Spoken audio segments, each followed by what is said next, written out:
저는 여러분들과 함께 그 사도행전의 16번째 이야기로 사울의 회심이라고 하는 제목을 가지고 여러분들과 함께 은혜를 나누고자 합니다.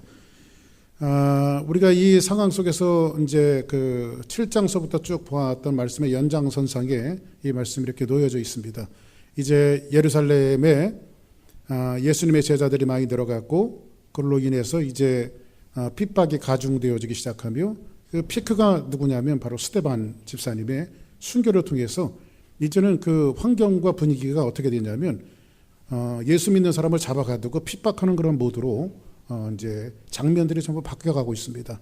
그래서 스데반 집사님이 순교하고 나니 거기에 이제 사람들이 목숨을 부지하기 위해서 이제 그 여러 나라들과 주변으로 이제 피난길에 올르게 되어지면서 이제 지난주에는 그 피난 갔던 한 성의 이야기를 말씀드렸는데 사마리아 땅에 빌립 집사님이 복음을 증거함과 그리고 두 사도들을 파송해서 그들에게 이제 성령의 충만함이 임하며 또 거기에 흉내를 내려고 그 다음에 성령의 놀라운 능력을 돈으로 살려고 했던 이 시몬의 결말을 우리가 보게 되어지는 그러한 연장선상에 오늘 말씀이 담겨져 있습니다. 그렇다고 보면 오늘 이제 9장은 아주 역사적인 한 획을 긋는 어마어마한 사건이 오늘 말씀을 통해서 소개되어지고 있는데 오늘 사울의 회심인데 이 사울은 바울의 옛 이름이죠. 그런데 사울이 기적적으로 하나님 앞에 돌아와서 회심하게 되어지고 이제는 이후에는 그 어떤 사도들보다 뒤지지 않는 엄청난 이방인의 사도로서 쓰임받는 한 사람이 그리스도 예수 앞에 돌아오는 이 사건을 오늘 9장에서 우리에게 소개해주고 있습니다. 그래서 오늘 이 말씀을 그 핍박과 그 고통의 선상 속에 있는 이 말씀을 저는 여러분들에게 증거하면서 사울의 회심이다라고 하는 제목으로 한번 붙여봤습니다. 자, 그러면 여기에서 그 회심하면 뭘까요? 회심하면 이 회심이라고 하는 것을 한번 따라합시다. 변화하다, 변화되다.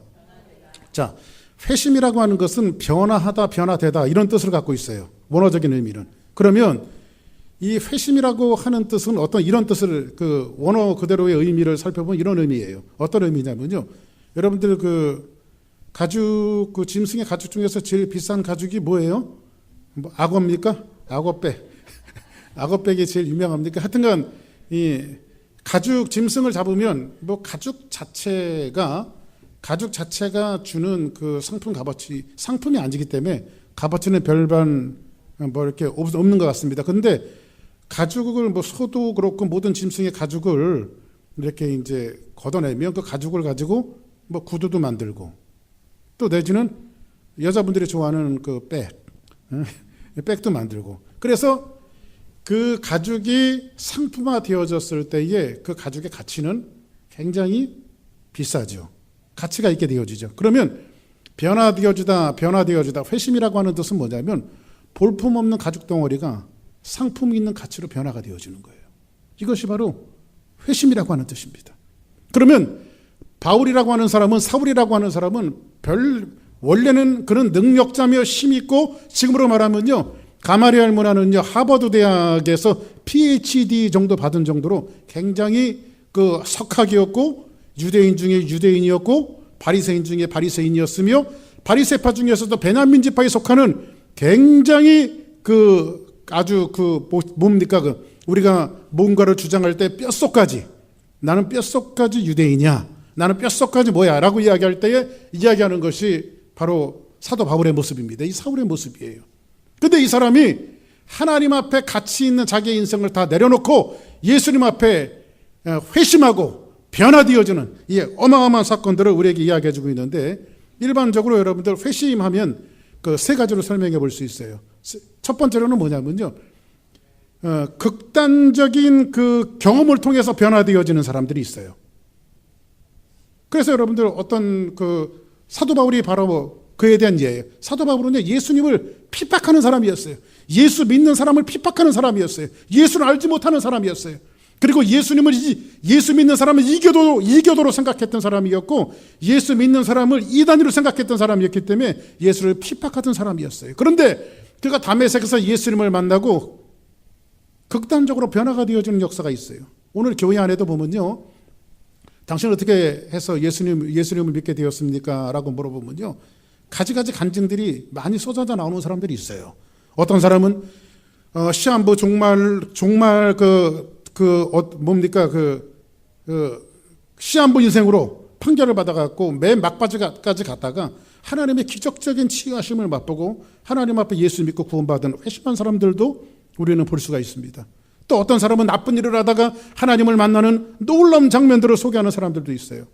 제가 언젠가도 말씀을 드렸습니다만 한국 기독교사에 굉장히 유명한 분 한 분이 계십니다. 그분이 누구냐면 저쪽에 그 청평 가보면 한월산 기도원이라고 굉장히 유명한 기도원이 있습니다.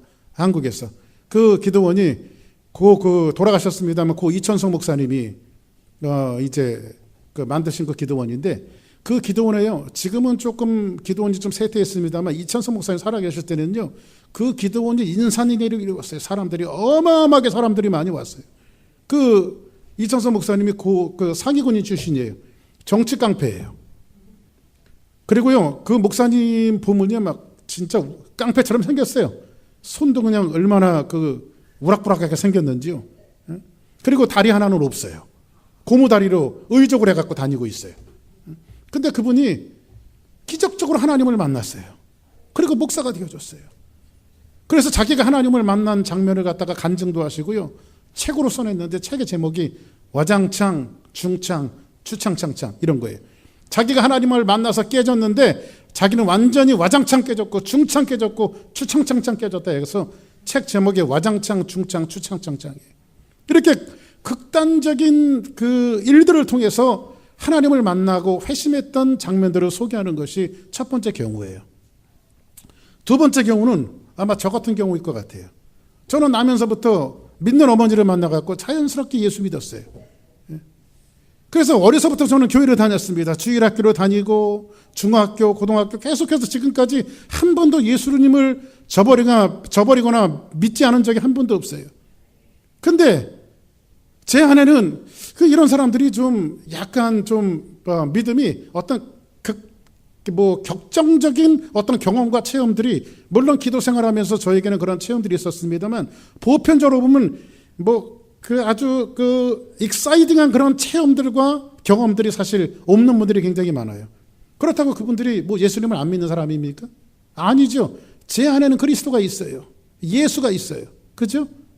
그래서 이런 사람들을요, 현혹하기 위해서 휴스턴에도 들어와 있는데요, 구원파들, 특별히 구원파들, 이런 사람들이 구원의 문제를 제기할 때가 있죠. 어떻게 제기하냐면, 당신 예수님 믿었습니까? 나 예수님 믿습니다. 그럼 언제 구원받았습니까? 근데 언제 구원받았는지 몰라요. 응? 저는 언제 구원받았는지 몰라요. 근데 구원이 이 안에 있어요. 내 안에 있어요. 근데 그 사람들이 그럼 그렇게 얘기합니다. 당신 생일 언제냐고. 전 8월 29일입니다. 근데 당신의 육신의 생일을 알면서 영적으로 거듭난 날을 어떻게 모릅니까? 이렇게 하면서 당신의 구원은 잘못됐다 해갖고 다시 구원을 점검한다고 하면서 우리를 현혹할 때가 있어요. 사실 여러분들 이렇게 생각하면 돼요. 제가 8월 29일 날 태어났는데요, 제가 8월 29일 날 태어난 걸 사실 저희 어머니가 너는 8월 29일 날 태어났어 이렇게 알려주니까 제가 8월 29일 날 태어난 것을 아는 거지, 제가 어머니 뱃속에서 태어날 때 오늘 8월 29일이구나 하면서 인지하면서 태어났습니까? 그렇지는 않지요. 그렇죠? 그렇지는 않지요. 그러나 확신 가운데 그냥 어머니가 알려주셨으니까 8월 29일 날 태어난 것으로 아는 거예요. 제가 8월 29일을 자꾸 반복하고 있는 것을 여러분들에게 주입하기 위해서. 그래서 아무튼 이렇게 이단들이 아주 교묘한 수법. 그래 여러분들, 제가 지난 금요일에도 말씀드렸습니다만 이단들 중에서도요, 아주 골치 아픈 이단들이 있어요. 그 이단들은 뭐냐면요, 다른 경전을 갖고 있는 이단들은 크게 신경 쓸 필요가 없어요. 왜냐하면 그 사람들은 다른 경전을 갖고 있어요. 그렇기 때문에 우리가 생각할 때 우리가 경전이 틀리니까 이렇게 생각하면서 우리가 이기도 직업을 그냥 딱 할 수가 있는데, 진짜 골치 아픈 이단은 이제 성경만 고집하는 이단들이에요. 성경을 가지고 이상하고 삐딱하게 해석을 해갖고요, 사람을 자꾸 현혹해요.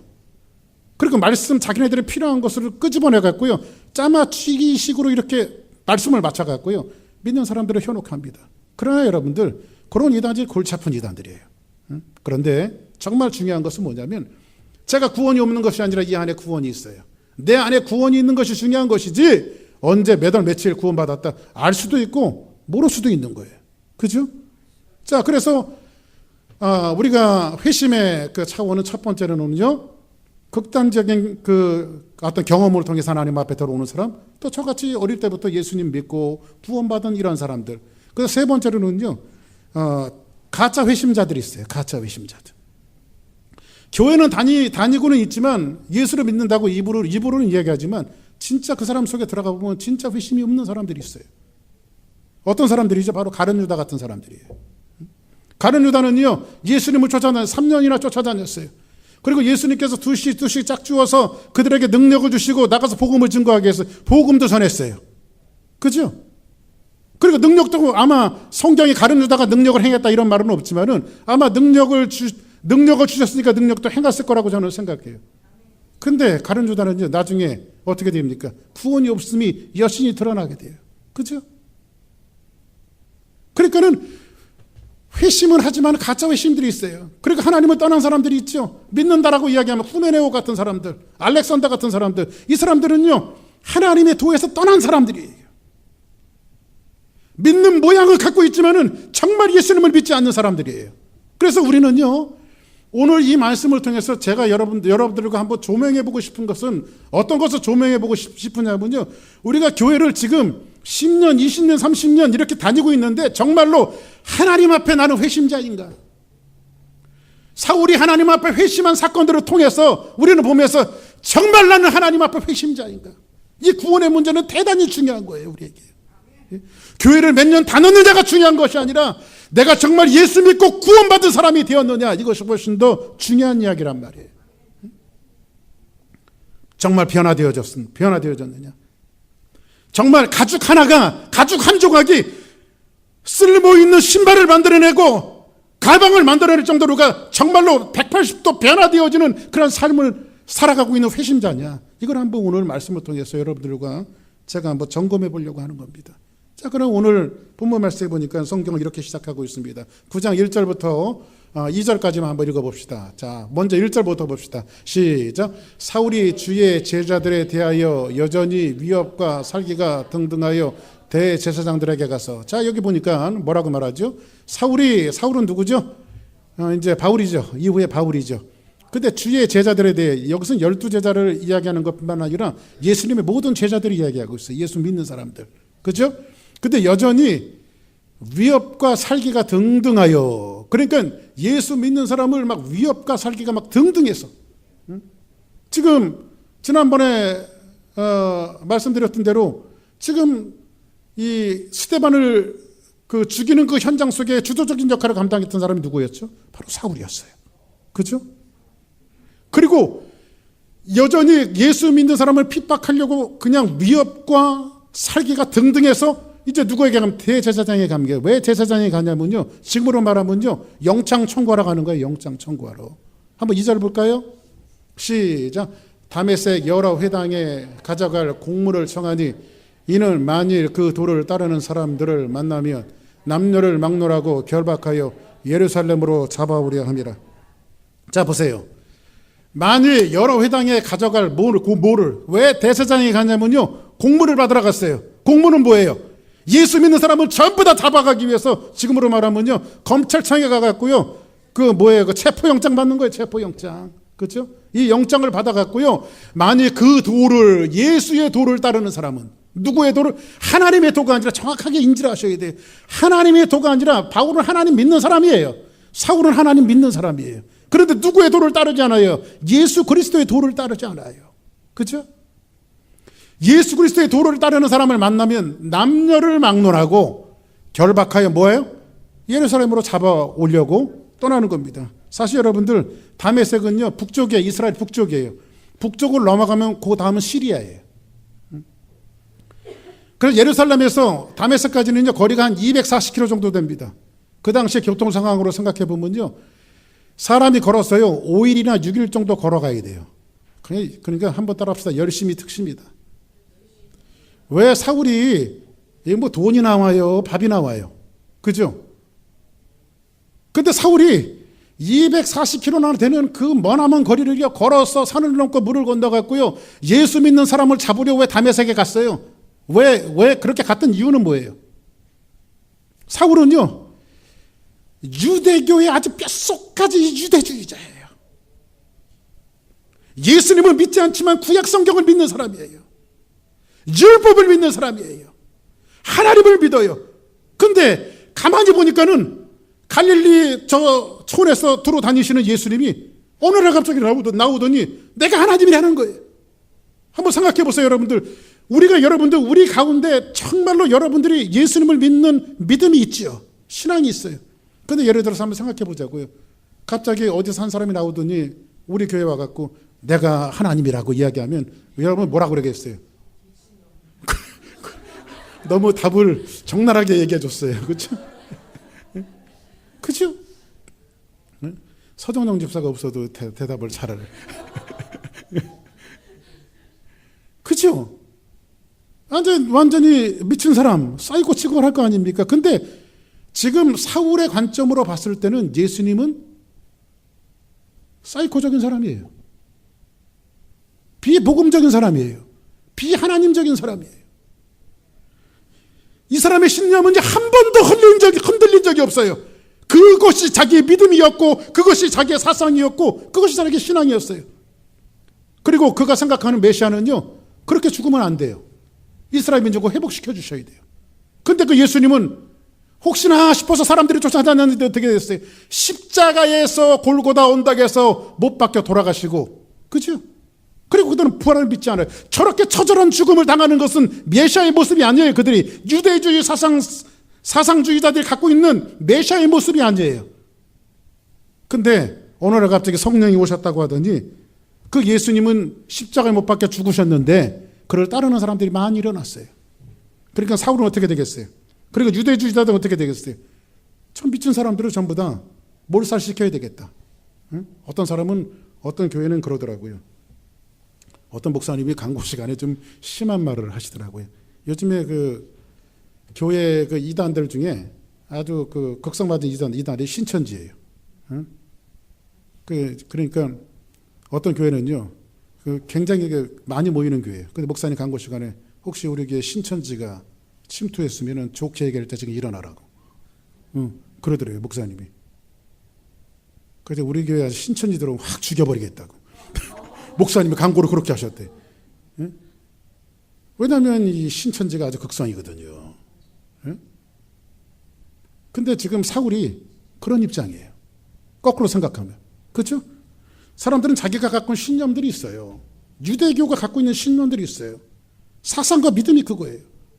그렇죠? 근데 이렇게 가만히 생각해 보면요. 좀 이따 제가 설명하겠지만요. 신념들이 굉장히 중요하긴 하지만요. 잘못된 신념을 갖고 있는 것은 또 문제예요. 유대교는 하나님을 믿었지만요. 잘못된 신념을 갖고 있었어요. 그 이후에 또 잘못된 신념을 갖고 있었던 종교 집단이 누구예요? 바로 천주교입니다. 가톨릭이에요. 그래서 잘못된 교리를 만들고 또 잘못된 그 예식 같은 거를 만들고 그래서 막 죽었던 사제들을 불러내서 성도가 서로 교통하는 것과 이것이 뭐냐면 우리 성도들끼리 교제를 이야기하는 것이 아니라 죽은 사제들을 불러내는 거예요. 그래서 그들과 교통한다고 생각을 했어요. 예? 그래서 그런 뭐 사도신경 뭐 하냐 안 하냐 뭐 이렇게 이런 논쟁이 있지만은 사실 저희 침례교회는 사도신경을 그래서 하지 않습니다. 예?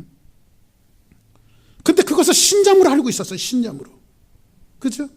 그래서 종교 개혁이 이루어졌어요. 그래서 우리 개신교가 나왔는데 개신교가 갖고 있는 신념이 있어요. 예수는 그리스도다. 할렐루야. 근데 요즘 교회들을 보면요. 교회들이 만들어가는 신념이 또 생기는 것 같아요. 잘못된 신념들이 한국 교회뿐만 아니라 세계 교회사에 생기는 것 같아요. 이런 것들을 우리가 복음주의로 잘 승화시켜야 돼요. 아멘. 자, 그러면 이 사울이 이런 신념들을 갖고 있었는데 성경 3절 한번 볼까요? 시작.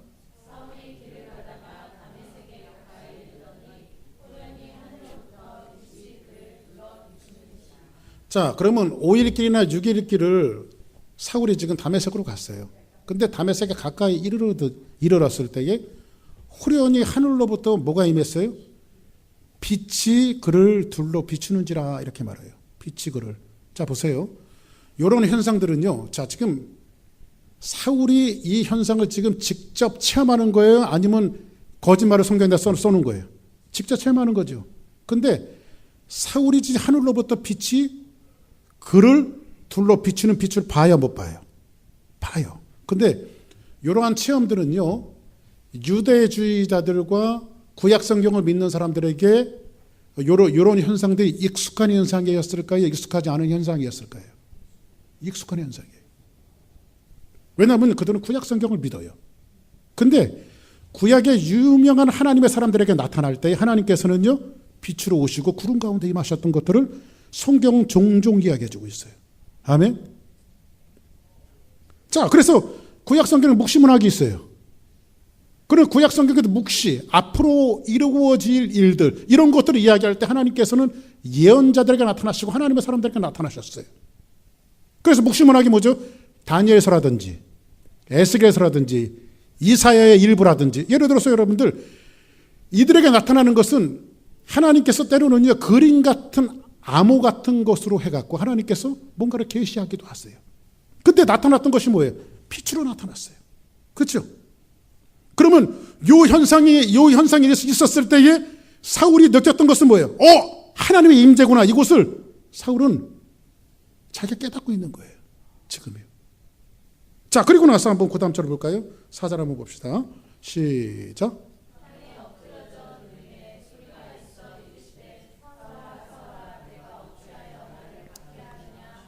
자, 보세요. 지금 하늘로부터 호련한 빛이 임했을 때에 사울이 지금 어떻게 했어요? 땅에 엎드려죠. 자, 그럼 유대인들, 시브리 사람들이 갖고 있었던 성경의 위대한 사람들에게 하나님의 현현이 나타날 때에 공통되게 나타났던 현상이 땅에 엎드려졌어요. 그것처럼 사울도 땅에 엎드려졌어요. 그 땅에 엎드린다라고 하는 의미는 이런 의미를 갖고 있어요. 무슨 의미냐면요. 사람이 어디서부터 왔어요? 땅에서 취함을 받았어요. 사람을 무엇으로 만들었어요? 흙으로 만들었어요. 흙이라고 하는 것은요, 이런 뜻이에요. 먼지와 티끌이라고 하는 뜻을 갖고 있어요. 그래서 우리는 원래 어떤 존재예요? 먼지와 티끌 같은 존재들이에요. 그죠? 먼지와 티끌 같은 진짜 먼지만도 못한 존재에게, 티끌만도 못한 존재에게 하나님의 영이 오시니까 우리가 살아있는 생명이 되어진 거예요. 그러면 우리 안에서 하나님의 영이 떠나면 어떻게 되죠? 우리는 무덤 속에 들어가고 하나의 먼지와 티끌로 돌아가는 것이 우리 인생이에요. 흙으로 돌아가는 것이. 이 고백은 무슨 고백이냐면요. 하나님, 땅에 엎드려진다라고 하는 것은 뭐냐면 하나님, 원래 저는 땅에서 취함을 받은 존재입니다. 이 뜻이에요. 우리는요, 항상 신앙생활 속에서 이거를 잊지 말아야 돼요. 어떤 사람이요, 어떤 노인분이 그러더라고요. 자기 1차적인 목적은 120살이래요. 열심히 운동하고 좋은 거 다 사잡어요. 근데 2차적인 목적은 영생이래요. 영생. 그게 돼요, 여러분들? 우리는 영원히 살 것처럼 우리들이 살아가고 있지만은요, 우리는 영원히 살지 못해요. 우리는 뭐예요? 먼지예요. 티끌이에요. 그리고 하나님의 영이 떠나가시면 아무것도 아니에요. 그죠? 주 떠나가시면 내 생명 헛되네. 기쁘나 슬플 때 늘 계시옵소서. 그죠? 주 떠나가시면 내 생명 헛되네. 오늘 아직 회심은 하지 않았지만 그 하나님 앞에 사울의 자세는 뭐냐면요, 땅에 엎드려져 이렇게 말합니다. 땅에 엎드려져. 하나님, 나는 땅에서 취함을 받은 존재입니다. 엎드려졌어요. 근데 소리가 들리죠? 뭐라고 말하죠? 사울아, 사울아, 내가 어찌하여 나를 박해하느냐. 지금 하나님의 음성이 들려오기 시작해요. 누구의 음성이에요? 부활하신 예수 그리스도의 음성이에요. 근데 여기서 지금 사울의 이름을 몇 번이나 부르고 있어요? 사울아, 사울아. 2번 하나님은 영겁해서, 예수님은 영겁해서 부르고 있어요. 성경에 보니까요, 하나님의 역사적인 획기적인 하나의 사건들을 만들 때마다 하나님의 역사를 다시 써내려 가실 때마다 하나님은 하나님의 사람들을 불렀어요. 한 번 이름을 부르지 않고 두 번 사람들의 이름을 부르는 장면이 종종 나와요. 아브라함이 독생자 이삭을 하나님 앞에 드릴 때에 이제 나무에다 올려놓고 마지막 칼로 자기 이삭을 죽이려고 했을 때 하나님께서 뭐라고 이야기하시죠? 아브라함아, 아브라함아, 내 아들 이삭에게 손을 대지 마라. 두 번 부르세요. 이삭은 앞으로 현현하실 십자가에서 못 박히실 예수 그리스도의 모형이에요. 너희 독자 이삭처럼 예수 그리스도께서 너희에게 오는 메시아, 그분이 오시면, 그리스도가 오시면 이렇게 십자가에 못 박혀 돌아가실 것이라고 하는 이 모형을 누구를 통해서 보여주시는 거예요? 이삭을 통해서 보여주시는 거예요. 그때 하나님은 그 메시지를 주시기 위해서 아브라함의 이름을 두 번 부르십니다. 또 성경에 또 어디 나올까요? 하나님은 야곱의 이름을 야곱아, 야곱아 두 번 부르시는 장면이 나와요. 이제 천신만고 끝에 요셉이 애굽에 가서 총리가 되었습니다. 그리고 이제 상봉하죠. 형제들과 상봉합니다. 그리고 가난과 기근과 흉년을 피해서 이제 가나안을 떠나서 어디로 내려가려고 합니까? 애굽으로 내려가려고 그래요. 근데 애굽에 내려갈 때에 이제 야곱은 파란만장한 인생을 살았는데 당장은 마음은 내려가지만은, 그러나 마음으로 결정할 때 먼저 어제 야곱이 아니에요. 하나님 앞에 기도를 해요. 하나님, 우리 아들 요셉이 있어서 내가 내려가야 되겠는데 내려가는 것이 맞습니까? 그때에 하나님께서 야곱아, 야곱아, 애굽 내려가기를 두려워하지 말아라. 너희는 지혜롭게 있게 내려가지만은 너희는 이방의 객이 되겠고 400년이 되어서 내가 너희들을 다시 이끌어서 민족으로 이 가나안 땅에 다시 돌아오게 할 것이다. 그때 역사적인 하나의 귀한 일들을 하나님께서 말씀하실 때 야곱의 이름을 두 번 부르세요. 하나님께서 모세를 부르실 때도 모세야, 모세야, 너의 선 곳은 거룩한 땅이니 내 발에서 신을 벗으라고 말합니다. 하나님 모세를 두 번 부르고 계세요. 이스라엘 민족을 구원하기 위해서 역사의 한 획을 그을 때 하나님은 모세의 이름을 두 번 부르고 계세요. 하나만 더 해볼까요? 사무엘아, 사무엘아. 그죠? 사무엘아, 사무엘아. 사사기 말에 이스라엘 민족은 죄악과 어두움 속에 이스라져 가고 있었을 때였습니다. 그런데 하나님은 사무엘의 이름을 두 번 부르시면서 사무엘을 불러서 흑암과 죄악 속에 있었던 이스라엘 민족을 구원하고자 그래요. 지금 근데 하나님께서, 예수 그리스도께서 사울아, 사울아 두 번 부르시는 것은 뭐냐면, 이제는 사울이 변화되어져서 회심해서 역사의 한 획을 그어가시면서 이방인들에게, 복음을 알지 못하는 이들에게 복음이 증거되어지기 위해서 지금 사울아, 사울아 두 번 부르시고 있는 장면을 오늘 말씀을 통해서 우리에게 소개해주고 있는 겁니다. 강조하시면서 지금 누구를 부르고 있어요? 사울을 부르고 있어요. 그리고 나서 어떻게 말하죠? 어찌하여 나를 박해하느냐? 어찌하여 나를 박해하느냐? 자, 보세요. 사울이 직접 예수님을 박해한 적이 있습니까? 한 번도 없어요. 근데 예수님은 지금 사울 보고 뭐라고 그래요? 내가 어찌하여 나를 박해하느냐고. 예수님을 박해했다고 그래요. 예수님을 핍박했다고 그래요. 이것은 뭐죠? 예수님은 지금 교회를 핍박하는 것을 나에게 핍박했다고 말씀하시는 거예요. 교회의 머리는 예수님이십니다. 그리고 우리는, 모든 성도들은 교회의 지체들이에요. 모든 교회는 다 소중합니다. 모든 교회는 다 존중되어져야 돼요. 우리 주사랑교회가 중요하고 지구촌에 있는 모든 교회들이 다 소중합니다. 성도들 한 사람 한 사람들이 뭐예요? 전부 다 교회들이에요. 그래서 여러분들, 교회를 흉보는 것은 예수님을 흉보는 것이고요, 교회를 욕하는, 성도들을 욕하는 것은 예수님을 욕하는 것이고요, 교회를 시집어 놓는 것은 예수님을 시집어 놓는 거예요. 그죠? 지금 예수님은 사울을 보고 뭐라고 말하냐면, 직접 박해한 일이 없는데 내가 어찌하여 나를 박해하느냐, 이렇게 말씀하십니다.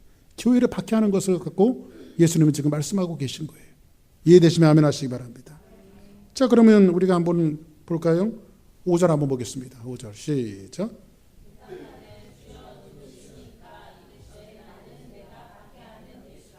자, 보세요. 대답하되 주여 누구오니까? 이르되 나는 내가 박해하는 뭐라고요? 예수라. 이 구절이요, 이제 해석하는 해석자들에 의해서 좀 약간 난해한 구절로 뽑히기도 합니다. 자, 보세요. 대답하되 주여 이렇게 말합니다. 지금 누가 주여 그러는 거예요?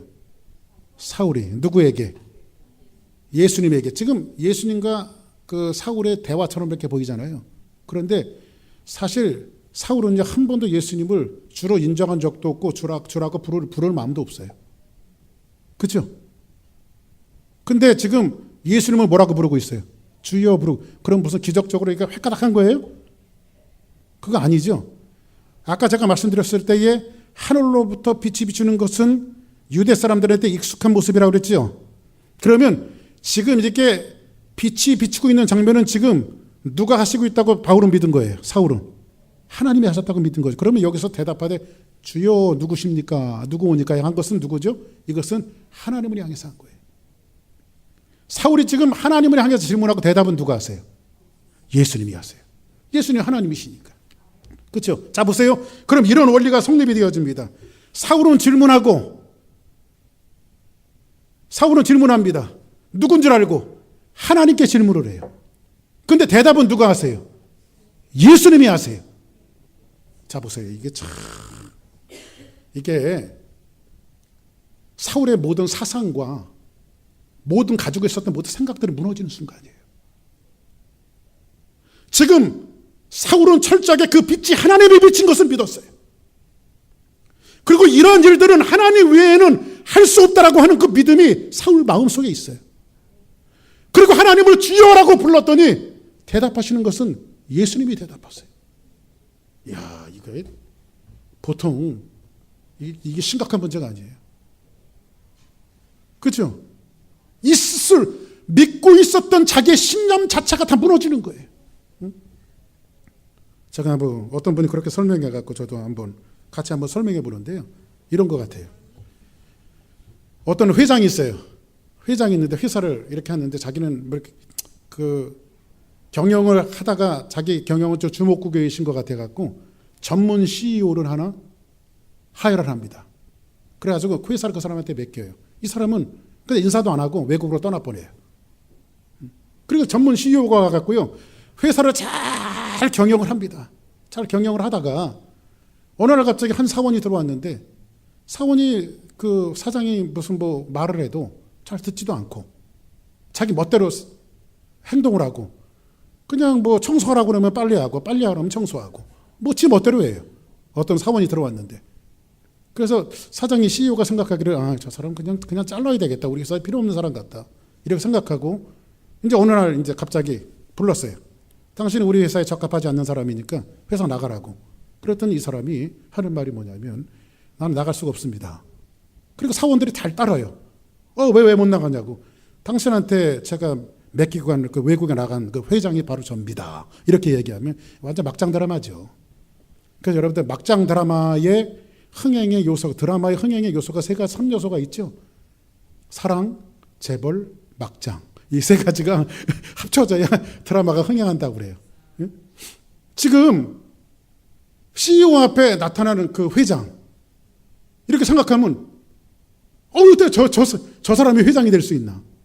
지금 사울이 바로 그런 시츄에이션이에요. 그렇죠? 내가 핍박하는 예수라. 여기에서 그러면 그 사람이 회장이 아니에요, 기회예요. 회장이죠. 부인할 수 있어요, 없어요? 부인할 수 없죠. 그 회사가 자기 CEO 거예요, 회장 거예요? 회장 거죠. 부인할 수 없죠. 지금 사울이 경험한 것이 바로 그거예요. 하나님 앞에 주요했는데 하나님이 지금 누구예요? 예수님이란 말이에요. 이거 앞에 자기의 모든 신념이 다 무너지고요. 자기의 모든 것들이 변화되어져서 자기의 모든 것들이 붕괴되어지고 변화되어지는 이 순간 가죽 한 바닥 같은 가죽 몇 조각밖에 안 되는 이 사람이 변화되어져서 지금 다른 모양으로 만들어지는 이 사건을 회심이라고 말하는 거예요. 아멘. 사랑하는 여러분, 이런 변화가 여러분들에게 있습니까? 사울의 회심은 바로 그런 거예요. 그 순례 설교자로 제가 이제 말씀을 좀 정리를 좀 할 텐데요. 순례 설교자로 아주 유명한 그 폴 워셔 목사님, 캐나다 출신인데 이 폴 워셔 목사님이 회심이라고 하는 책을 썼어요. 그런데 사우스웨스턴 졸업하신 분인데 이분이 이제 순례를 하면서 설교를 하시는데 이 회심이라고 하는 책에 이분이 회심을 8가지로 소개를 했습니다. 그 8가지를 제가 그냥 쭉 한번 설명해 드릴 테니까 나는 회심했는가? 회심했는가를 한번 생각해 보시기 바랍니다. 첫 번째로는 뭐냐면요. 한번 보겠습니다. 자, 우리 한번 타이틀만 한번 같이 읽어볼까요? 시작. 진정한 회심. 나는 회심했는가? 진정한 회심은요, 생각이 변화되는 거예요. 자, 보세요. 그러므로 내가 이것을 말하며 주 안에서 증언하노니 이제부터 너희는 이방인이 그 마음에 허망한 것으로 행함같이 행하지 말라. 총명이 어두워지고 그들 가운데 있는 무지함과 그들의 마음이 굳어짐으로 말미암아 하나님의 생명에서 떠나 있도다, 이렇게 말해요. 자, 오늘 여기서 보니까 뭐라고 말하죠? 우리는요, 생각의 변화가 없어요. 왜 그럴까요? 총명이 어두워져서. 여러분들 보세요. 제 지금 믿음은요, 제 믿음은 그럴 것 같아요. 기독교가 지금 핍박이 오고요, 어떤 사람이 총을 제 머리에다 대고요. 지금은 그럴 것 같아. 막상 그때가 되면 어떻게 될지 모르겠는데, 머리에 총을 이렇게 딱 대고요. 야, 너 예수님을 믿으면 바로 쏴 죽일 거고, 예수님을 안 믿는다고 한 번만 얘기하면 살려줄게. 이렇게 하면 지금 믿음 같으면 내가 어떻게 예수님 부인할 수 있어요? 그죠? 차라리 죽여라. 나는 예수를 부인할 수 없다. 순교를 맞이할 것 같아요. 근데 그때 가봐야 또 알아. 그죠? 근데 지금 믿음은 그럴 것 같아요. 자, 그러면 보세요. 지금 사울이 갖고 있었던 그 사상은 뭐냐면 총명이 어두워져서 그들 가운데 무지함으로 그들의 마음이 어떤 상태예요? 굳어진 상태예요. 이 굳어진 마음이 회심한 것은 뭐냐면 생각의 변화예요. 아, 하나님이 예수님이고 예수님이 하나님이셨구나. 이것을 받아들이는 순간이죠. 그죠? 그 두 번째 한번 볼까요? 두 번째. 시작. 진정한 회심은요, 죄를 슬퍼하는 거예요. 내가 주께만 범죄하여 주의 목전에 악을 행하여 싸우니 주께서 말씀하실 때에 의로우시다 하고 주께서 심판하실 때에 순전하다 하시리라. 이 말씀이 뭐죠? 다윗이 2가지 죄를 졌죠. 밧세바를 범하고 밧세바의 남편은 전쟁터에서 죽이는 살인죄를 졌어요. 이 죄를 짓고 나서 하나님 앞에 울리면서 통회하며 자박하며 침상의 교를 띄울 정도로 하나님 앞에 회개하는 장면이 바로 시편 51편에 있는 내용이에요. 죄를 슬퍼하는 거예요. 죄를 통회하는 거예요. 어떤 분이 그런 얘기를 했습니다. 신앙생활의 첫걸음이에요. 신앙생활을 어디서부터 하는 것이냐? 하나님이 좋아하는 일을 하는 것이 신앙의 첫걸음이 아니라 하나님이 싫어하는 일을 안 하는 것이 신앙의 첫걸음이에요.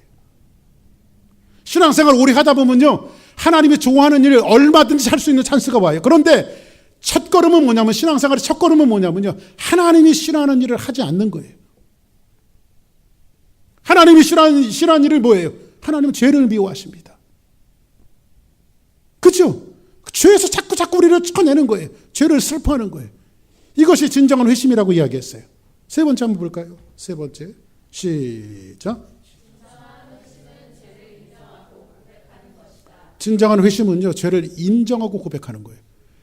만일 우리가 죄 없다고 말하면 스스로 속이고 또 진리가 우리 속에 있지 아니할 것이요, 만일 우리가 우리의 죄를 자백하면 그는 미쁘시고 이로써 우리의 죄를 사하시며 우리를 모든 불의에서 깨끗하게 하실 것이요. 그죠? 우리는 죄를 인정하는 거예요.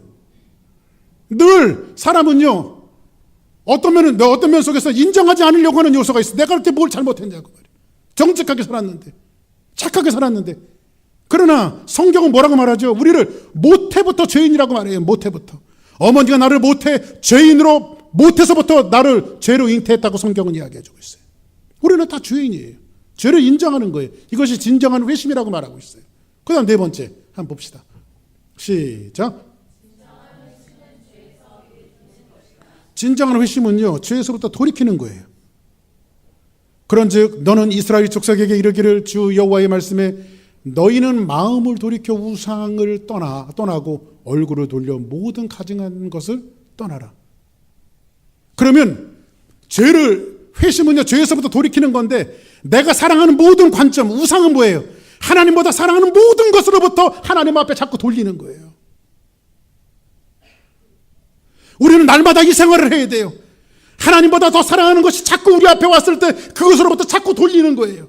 나태함과 게으름과 세상의 연락과 즐거움과 돈과 명예와 이 모든 것들, 매혹적인 유혹으로부터 자꾸 하나님 앞에 우리의 시선을 돌려내는 거예요. 이것이 진정한 회심이래요. 그 다섯 번째 볼까요? 시작. 진정한 회심은요, 자기의 의와 행위를 부정하는 거래요. 만일 은혜가 된 것이면 행위로 말미암지 않음이니 그렇지 않으면 은혜가 은혜되지 못함이니라. 자, 보세요. 우리는 구원을 누구의 이름으로 받았어요? 예수 그리스도의 이름으로. 그 예수 믿은 사람들은 뭐를 해야 돼요? 성화되어져 가야 되죠. 그러면 이게 결심으로 되는 거예요? 우리가 다 예수 믿었으니까 착하게 살아야지, 이렇게 결심으로 되어지는 것이 아니라 성화되어지는 과정도요, 하나님 앞에 맡기는 삶이에요. 그래서 사도 바울은 뭐라고 말하죠? 내가 인생을 살았더니 사도 바울처럼 이렇게 되어졌어. 근데 사도 바울은 그 고백에 대해서 뭐라고 말합니까? 나의 나 된 것은 하나님의 은혜로다. 그죠? 우리가 사랑하는 모든 전 과정, 하나님께서 우리의 생명을 부르시는 그날까지 우리의 성화도 하나님이 만들어 나가시는 거예요. 그러니까 구원이라고 하는 것은요, 예수의 이름으로 구원받고 예수 그리스도의 은혜로 변화되어지는 구원의 전 과정이 하나님의 개입이에요. 그죠? 나의 의로 되어지는 것은 하나도 없어요. 응? 그 여섯 번째, 시작. 진정한 회심은요, 하나님께로 돌아서는 거래요. 너희는 여호와를 만난 때에 찾으라. 가까이 계실 때에 그를 부르라. 악인은 그의 길을 불의한 자는 그의 생각을 버리고 여호와께로 돌아오라. 그리하면 그가 긍휼히 여기시리라. 우리 하나님께로 돌아오라. 그가 너그럽게 용서하시리라. 사랑하는 여러분, 성경에 보니까 탕자가 나오죠. 탕자가 허랑방탕하다가 깨달았어요. 뭘 깨달았어요? 내가 이렇게 사는 것이 마땅치 않다. 아버지 집에 가면 먹을 것이 풍성하고 이렇게 살지는 않는데. 자, 그러면 탕자가 물론 거기에 막 떼굴떼굴 굴리면서 통곡했다는 소리는 나오지 않지만, 그러나 아마 탕자가 떼굴떼굴 굴리면서 통곡하면서 후회를 했을 거예요. 그죠? 근데 그게 회개예요? 그게 회개예요? 회개는 뭐예요? 아버지 품으로 돌아오는 게 회개예요. 울면서 통곡하면서 떼굴떼굴 구르는 것이 회개 아니라 아버지 품으로 돌아와서, 아버지 집으로 돌아와서 아버지의 케어를 받고, 아버지의 통치를 받고, 아버지의 살피심을 받고, 아버지의 인도함을 받고, 아버지와 함께 사는 것, 그것이 회개예요. 하나님 앞에 돌아오는 것까지. 그죠? 늘 하나님의 품에 거하는 것, 우리 아버지 하나님의 품에 거하는 것, 이것이 진정한 회심이래요. 그 다음 일곱 번째, 여덟 가지니까요. 일곱 번째, 시작. 진정한 회심은 복종하는 거예요. 이미 도끼가 나무 뿌리에 놓여 있으니 좋은 열매를 맺지 아니하는 나무마다 찢겨 불에 던져 사느니라. 성경에 보니까 뭐라고 말해요? 좋은 나무가 좋은 열매를 맺고 못된 나무가 나쁜 열매를 맺는다고 말하고 있어요. 좋은 씨앗이 뿌려졌으면 뭐가 나야 돼요? 좋은 열매가 나야 돼요. 그래서 성경은 뭐라고 말하죠? 그 열매로 그를 알지라고 말하고 있어요. 그러니까 우리의 진정한 회심은요, 늘 하나님 앞에 복종하면서 우리의 삶 속에서 진정한 좋은 열매들을 맺어가는 거예요. 마지막 한 가지, 여덟 번째, 시작. 진정한 회심은요, 회심이 지속적으로 깊어지는 거예요. 나 여호와가 말하노라. 내 손이 이 모든 것을 지었으므로 그들이 생겼느니라. 무릇 마음이 가난하고 심령에 통회하며 내 말을 듣고 떠는 자, 그 사람은 내게 돌아오려니와. 사랑하는 여러분, 우리 회심은요, 한 번 열매를 맺고 끝나는 것이 아니라 늘 이 회심의 지속이 감동과 감성과 우리의 생활과 삶 속을 통해서 날마다 이루어지는 거예요. 날마다. 지속적으로 언제까지? 주님이 오시는 그날까지. 아니면 주님이 나를 부르시는 그날까지. 이제 말씀을 정리하겠습니다. 사울은 자기의 모든 것이 변화됐어요. 하나님을 믿었는데 그 하나님이 만나보니까 예수님이셨어요. 그리고 자기의 전생애가 변화가 되어집니다. 진짜 예수님을 만나면, 진짜 그리스도 예수를 만나면 우리의 인생의 송두리째 모든 것이 변화되어지는 회심을 경험하게 되어진다는 거예요.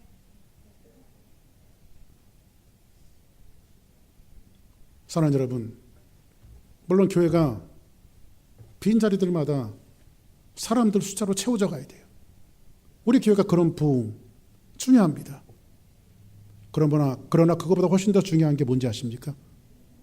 이 빈자리들마다 어떤 이유로든지 주사랑교회 왔든지 간에 한 사람 한 영혼 하나가 회심자들로 채워지는 그 교회가 될 때에 그 교회가 부흥했다고 할 수 있는 거예요.